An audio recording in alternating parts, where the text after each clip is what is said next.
Welcome back to Drola's Garage. Today I'm back with the SC. What I'm gonna do first is kind of clean up the mess back here, organize it, get everything lined up, you know what I mean? Put the engine, the transmission, the wheels, kind of get everything together, get rid of all the clutter, and at least get a direction, maybe make a plan of attack as to how I'm gonna get that car back together. So it shouldn't be too bad. Basically, I just have to, get all this stuff lined up. Say, okay, first is the engine. Transmission is not really much to do other than just mount it to the engine. The ducktail's gonna go on afterwards. Wheels can go on the car, at least for now, just to get them off the floor and get on it. So that's the plan for today. And I will get on that. I'm gonna change into my dirty clothes and get busy. But first, you know what time it is. Needs no introduction by this point. So this is what I got. Transmission over here. Engine over here. And my parts here that I have to get together. And that's it, but at least now we have a more organized area. See here, I cleaned it up. This spot over here, I gotta deal with all this. That wheel needs to go in the garbage. Actually, the face is good. Just the barrel needs to go. That little AC unit I can stick in the corner. That stool, this is just random crap. But anyway, at least now I have some more room. I can actually work here. So I should have this thing together pretty quick. So a little backstory on what happened here. I was taking this apart. Again, I had to take the flywheel off to get that rear main seal. I already put a rear main seal. It looks like someone's been here before. All that JB Weld, I don't think the Germans would have left that mess there. So I'm pretty sure someone's been in this engine before. So anyway, so when I took this stuff out here and I took this hose off, which goes to the, it goes something like that. Where is it? The little cold start injector block broke. This goes like that. And it broke. There's the other little piece. And that's kind of what halted the project. I had to order it, and then in the time it took to get here, I started doing other things and playing with other cars and other cars, and that's kind of where it stopped. So I ordered them. I got the new one here with the O-rings and everything, so it's ready to get back together. So that's where I'm at. I'm gonna start by putting the cold start injector back in its place over here and start putting all this back together, and I'll show you guys as I go along what is happening. But it shouldn't be hard, shouldn't be a big deal. Should have this thing together fairly quickly. Another issue I was having is the oil cooler. I think I had mentioned before, when I was on the highway with the car, it would run warm. So not really hot, it never overheated, but it would run warmer than I like it to. So I wanted to take the oil cooler off to make sure that all of these air passages were clear, because I've seen it before. One time I had a motor that had a mouse nest here and it would get hot. So anyway, so I needed to take that oil cooler off to make sure. I got the seals here to put it all back together. So, that goes over here. So yeah, so it's coming along. Once start putting together, everything will come together quickly. So I'll get right on it. Okay. So I got the cooler, I got the new seals on there. So it's pretty much ready to go in its place. Right there. Bam, just like that. I just gotta put the nuts, 2 up here, 2 on the bottom, secure it in place, and the oil cooler is done. Then I can go ahead and put the little air guide thingamajig up here. And after that would be this hose, which goes to all the CIS injection and all that stuff, all the octopus or spaghetti of hoses and stuff that is the CIS injection on these cars. They really did make it complicated. I guess emissions had mostly to do with that.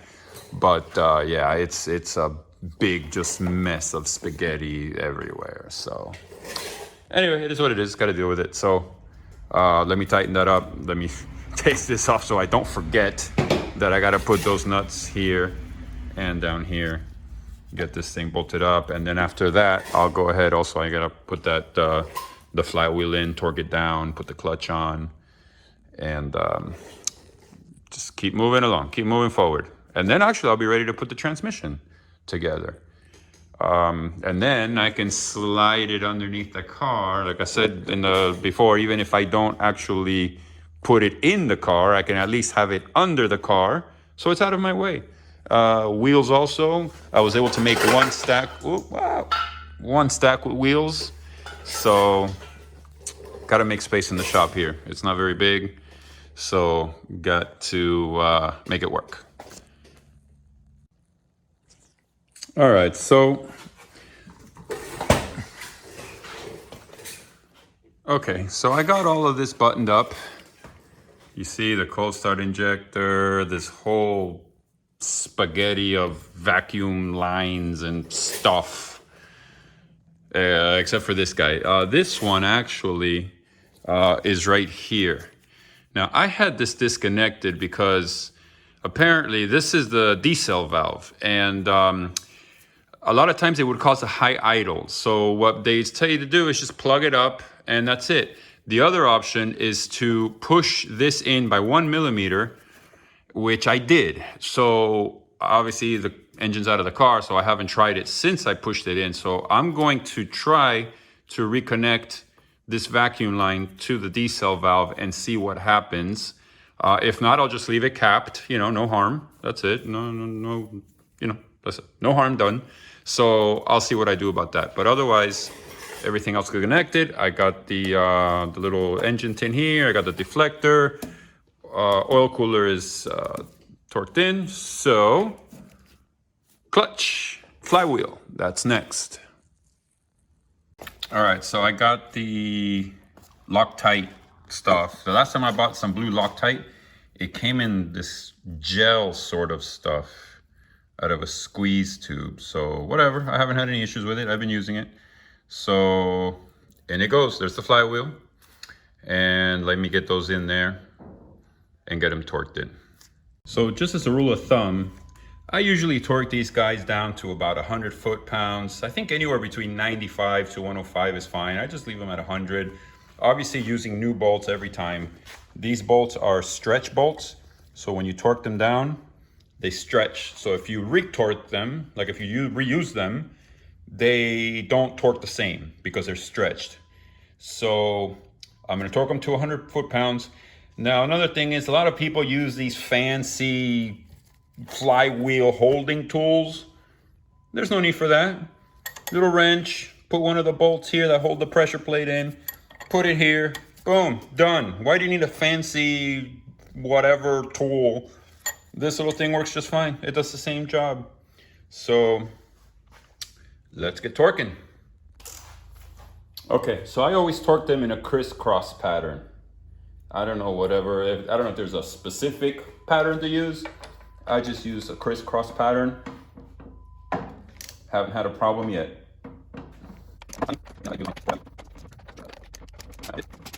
You hear that click? You've reached your desired measurement.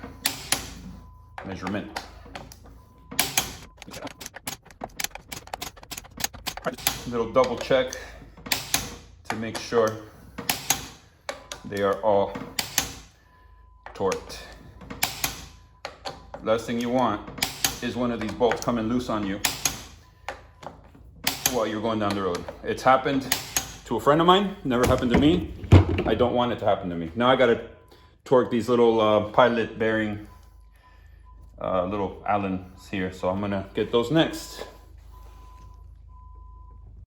Oh, and in case I haven't said anything to you guys about this, I don't like workshops. And I just ran an example by you a second ago where I had a buddy of mine had some of these come loose. We were at the track. We were at Homestead Speedway going around the track, and his flywheel, his whole clutch mechanism started rattling like crazy. And guess what? Some workshop, either reused the bolts, torqued them down, and they were stretched so they didn't torque properly, or they didn't torque them correctly, because otherwise there's no reason any of these bolts should ever come loose if they're installed properly, torqued properly, and obviously not reused. So that's just another example of my feeling towards workshops. You know, and then you have to pay them to fix it because, you know, God forbid they take responsibility. So yeah, so again, that's why I don't like workshops. Have I told you guys that? All right, so I'll take it even a step further. That same workshop, one time with the same car, it was a 964. He was having issues with the front, the oil cooler fan, right? Relay kept blowing or whatever. So instead of fixing the problem, all they did was they put a jumper wire, you know, for the relay, to get rid of the relay. So one day we're driving down the turnpike here, and his car almost caught fire because his wire harness underneath the fuse panel, the fuse block, almost caught fire. It started melting all the wires because the fan seized and shorted everything out, and his car almost caught fire. Now, do you think that workshop would have taken responsibility for that? I don't know. I doubt it. But you know what? His car almost caught fire, and we're stuck on the side of the road on the turnpike because some workshop, instead of fixing a problem, decided it was easier just to put a jumper wire without a fuse. If you're going to put a jumper wire, at least put a fuse in it, so if something happens, the fuse blows. But no, that would have made too much sense. I don't like workshops. Anyway, enough of a rant. I'm done with that. Clutch and pressure plate are in. Got my handy dandy little clutch alignment tool here. I got to torque these guys to 18 foot-pounds. Again, simple flywheel holding tool. Very expensive and high-tech here. A little half-inch little wrench there just to hold the thing. It's only 18 foot-pounds. Again, crisscross pattern.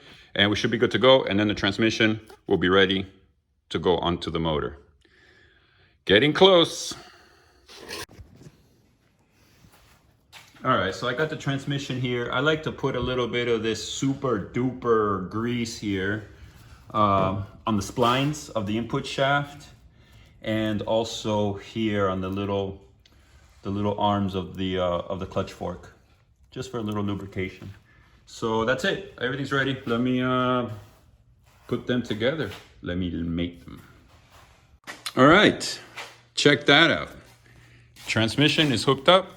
I got to hook up the starter here, the reverse switch, and that's it. I do have to get the, whatchamacallit here, the clutch arms or whatever you want to call those. I have those over here. I'll get those once the car is, once the engine is in the car, so it's up in the air so I can get it. I can't get those arms with the engine there. Last time what I did was I picked it up with the lift over there with the arms. I picked up the motor, took them off because I forgot to take them off while they was on the car. So I'll do that when it's on the car. But engine and transmission are together. So we're definitely making progress. This will take me a matter of about 15 seconds. Here I have to fix, I got one little thing here that's kind of broken, so I'm gonna have to fix that. Not a big deal. And that's it. I think from here, I can at least slide it under the car. Even if I don't put it in the car, I can at least get it under there and get it out of my way. Look how much space I'm gonna free up. The table will be gone, these crates will be gone. I can put the wheels back on the car. Although the wheels are on little casters there. I got a little roller dolly thingy, so they don't really bother too much. I can always move them around. But this is kind of cumbersome, so almost there. I'll never run out of rants. So the reverse light switch, right? That one's kind of sloppy, but it's that little pin right there has a hole. So you get a soldering iron, you melt the solder, you get the wire, you put it through, and that's it. Instead, they got a butt connector, and they basically stuck the end of that thing in the butt connector and crimped it. I mean, who does that? There is one thing I noticed here, which I'm not too crazy about. Okay, so you see this side has the turbo style, the 930 style valve cover, the lower one. But the other side has a 2.7 or whatever style. I don't like that too much. I don't have another one though, and I did realize that when I did the valves, but I had forgotten until right now that I'm looking at it and I remember that they're different. I hope the other one doesn't leak, because the reason they came out with the other style is because these were known to leak. These were very prone to leak and they warp along the edges and they leak. So it is what it is. I can always change it later, I guess. Once, you know, I'll look for another one. In the meantime, it's fine. It'll do. It does have new gasket on there, all new hardware, so it should be fine. But I'm not happy about it, but I can't do much about it right now. So onward. And that's gonna do it for this video of the brown car, or the brown bomber, the 82 SC, whatever you wanna call that thing. The engine is ready to go in. I have to get over here. I have to move the compressor out of the way, the CV axles, what else? The electrical harness. It's just gonna get everything squared away, ready to drop the car, not raise the engine, because I've done that so many times, and it's just so much easier lowering the car than it is raising the engine. Good thing is I got that little box, or whatever you want to call that. I put a mover's dolly underneath, so it's on wheels. So one of the hardest things I always had, the hardest parts, was when you got the engine on a, let's say a jack, a transmission jack or something like that, and you're lowering the car, or you're trying to raise it and you need to move it an inch to the right or an inch to the left. It doesn't happen. Jack only moves forward and backwards. So with that box, that wooden box, I can move it in any direction I want. It makes it so much easier. Also the fact that I can lower the car, and if something's hanging up, I just raise it, move it around, bring it down, up, down, really makes the installation a lot easier. Anyway, thanks for watching. I appreciate it. Please subscribe, hit the like button, and the next video I will get the engine in the car, get everything buttoned up, maybe even crank it, and then got to start working on getting that interior back together. Not that it needs that much, but it needs, I just have to pay attention to it. And it should be almost ready to go. That car should be back on the ground and driving soon. So thanks for watching. Appreciate it. Have a great day. Remember, like, subscribe, please. Thanks.